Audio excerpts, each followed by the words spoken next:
السلام عليكم متابعين مصر زمان.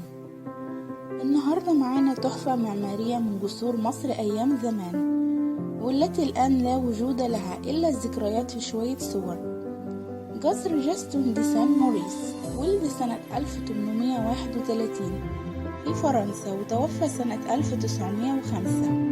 عمل في القاهرة 20 سنة، معظمها مع الخديوي إسماعيل. وصمم هذا القصر مهندس فرنسي كان يعمل في مصر.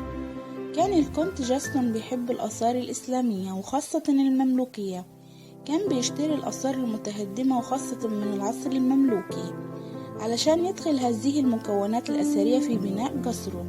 تم بناء القصر بين عامين سنة 1872 و 1879 في منطقة تقاطع شارع الشريف باشا مع شارع قصر النيل.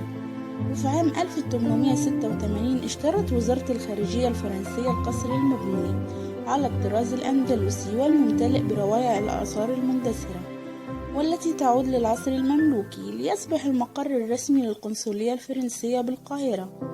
ثم تمر السنين على القصر ليتم هدمه، ثم أصبح مكانه حاليا عمارة الإيموبيليا الشهيرة.